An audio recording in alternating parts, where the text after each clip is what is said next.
growing up, cancer was never like a actual like thing that I actually ever dealt with. None of my family had it. It was always just diabetes or something like that. Uh, it was kind of at least from me, it was never something that I thought I would have to be dealing with at the age of 33. I was in the Navy for 4 years, active duty from 2012 to 2016. I did 3 years of reserves and about 6 months of recruiting duty here in Tucson. I've kind of been dealing with health issues. I have sleep apnea. For a while, I had what's called Hashimoto's disease. My thyroid enlarges. It underproduces the hormone that I need to control all my other bodily functions, such as sleeping and what is the word I'm looking for? I always just thought that's as far as it would go. I do go to the doctor pretty often.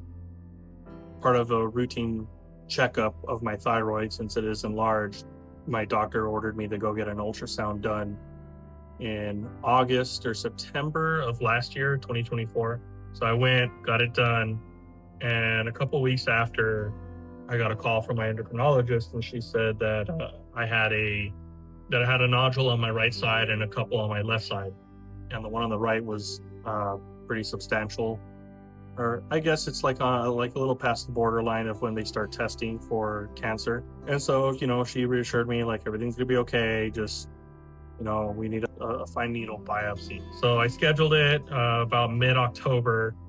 I had gone into the VA with Dr. Griffin. She did the biopsy, which it's basically like a little needle, and they put it in just here where your thyroid's at, and then they do a couple sweeps of that nodule collecting tissue.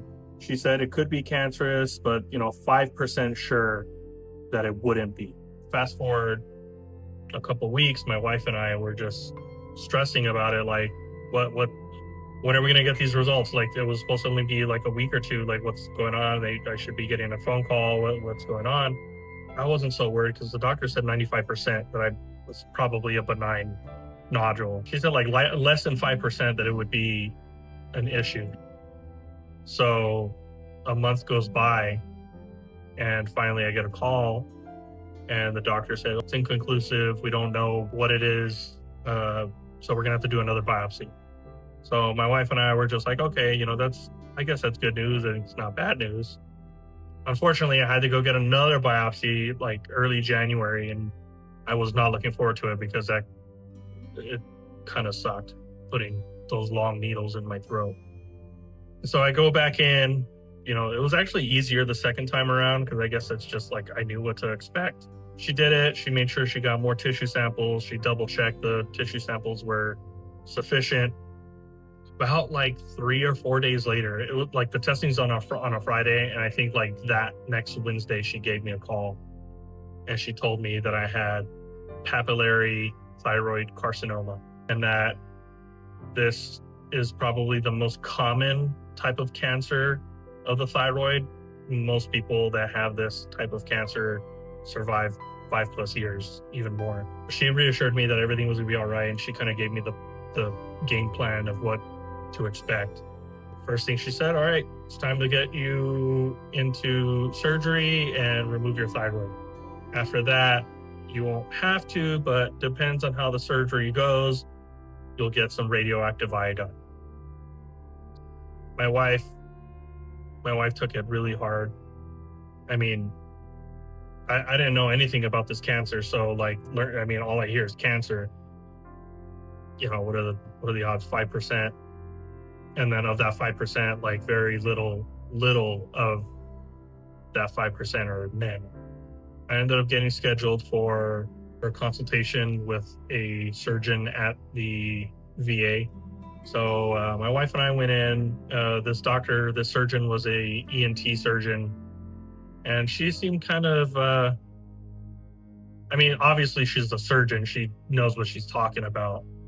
At least that's what I was thinking when I went in. But this doctor, she was like, okay, so what we're gonna do is we're gonna do a partial thyroidectomy, which is just removing half of it, and we'll leave the other side so you can still produce your thyroid hormone and you don't have to be on pills for the rest of your life and all this stuff, which I already am on levothyroxine. She said, we're going to do a partial, so I'm going to go ahead and check out your vocal cords and see what's going on down there, just to make sure they're working. So she did this thing. She put a scope down my throat, or down my nose and down my throat and all that, which is pretty cool to see. I kind of figured like, oh, she knows what she's talking about, so I'm just going to roll with it. And then my endocrinologist calls me like 2 or 3 days later, and she's like, no, I do not concur with this doctor. You have to have the whole thing removed, because all that's going to happen is the other side's going to become cancerous, and you're going to have to do this all over again. Go through the biopsy, go through the surgery, go through the recovery, all that stuff all over again. So she's like, whoever you want to go see, I'll write a referral for you. And I had already heard about this other doctor named Dr. Guerrero from Banner Health. I heard about him through other employees that I used to work with. They like swore by this guy, like that he's the best. Like he's the best doctor in Southern Arizona, the best doctor in Arizona, maybe. So I asked her about him. She said, I love him. I'm going to send you to him. So sure enough, maybe like a week later, his office calls me. We'd like to see you. The soonest we could see you is like August. And they're like, but because you're a cancer patient, we're gonna, we'll call you back in a day or two and we'll probably bump you up. This is just to get you registered. So after a couple days, they called me, hey, we'll see you in May. We go to go see Dr. Guerrero. He was amazing. I really liked him. He explained everything that you need to do. He said you need to have the whole thing removed. And then depending on how the biopsy goes of the tissue that were removed, we will decide whether or not to do radioactive iodine. Radioactive iodine is basically this radiated pill that only attacks thyroid cells.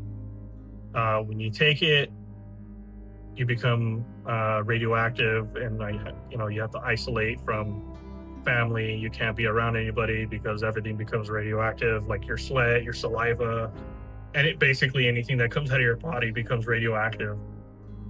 So he scheduled me for July 28th for surgery. And then about a week ago, today's the 5th. Yeah, about a week ago, his team called and said, hey, we need to bump you up because he's got something going on the 28th. So we're going to move you up to July 9th. So 4 days away from my surgery. I'll let you guys know how it goes. Do plan on making a few more videos. I do want to make a video about the VA side of things, disability. Right now I'm 100% disabled during my cancer treatment. I would like to share that with any veterans that may be watching this so they can get some help. At least I could share my experience and how I got to 100%. I wanted to make a video post-surgery, probably after I find out if I'm going to be doing the radioactive iodine or not. If I do have that radioactive iodine, I'll probably do a video about all that, because that's going to be interesting. That's going to be hard on my wife and on my kids to have me gone for a week. So we'll see. We'll see where I end up. Hopefully everything comes out all right. I'm sure everything will be okay. I mean, I know everything will be okay no matter what happens, because I am a man of faith. Had I not been saved, I don't know if I would have been able to deal with all this stuff, especially my wife. We're both saved. I thank God that he prepared me for this kind of news. That he prepared me for all these tribulations to come. And who knows, they might get worse. And if it's in his will that they are worse, then my wife and I are going to be ready to tackle that. I want to close this video out with some scripture that helps me. Philippians 4:13. I can do all things through Christ who strengthens me. That verse reminds me that remaining close to Christ through scriptures, through prayer, gives me reassurance that these tribulations they'll come and go. They won't last forever. But what does last forever is Jesus. As long as I keep my heart close to him, I can go through anything. It will give me the strength to persevere. 2 Corinthians 12:10. Therefore I take pleasure in infirmities, in reproaches, in needs, in persecutions, in distress for Christ's sake. For when I am weak, I am strong. These tribulations are the things that bring me closer to Christ. The issues that I deal with, whether it be cancer, finances, any personal struggles that I have, my times of weakness, I am drawn closer to him. And when I'm drawn closer to him, I'm able to be strengthened. And so this cancer is not going to beat me. For one, it's a survivable cancer. But spiritually, mentally, it's not going to break me. At first, I was scared, but leaning on his word has given me peace. It's giving me strength to push on and courage to be strong for my family, to not show that I'm scared, not let them worry. My wife and my kids look up to me to be spiritually strong. Through all these tribulations, it brings me closer to Jesus so I can be that leader in the house. So please let me know if you want to see video about my experience with the VA, if you want to see post-treatment and possibly my time with radioactive iodine. So thank you for watching, and I hope you have a blessed day. Jesus loves you.